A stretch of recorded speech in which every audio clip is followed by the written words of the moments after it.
Hey guys, my name is Elijah, and in this tutorial I will show you how to change email in Spendee app.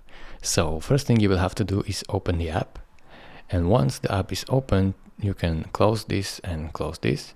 Once the app is opened, click on more down here like so, and then it will show you the account. Click on your account profile picture right here on the first thing you see, and then simply change the email address down here. So just go like so and type your new email address, and once you're done typing your new email address, as you can see I have a trouble to do that, but it's okay. I think I can do this.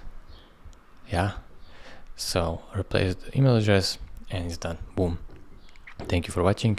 If this video was helpful to you, consider subscribing and liking this video, and I will see you in the next tutorial. Bye bye.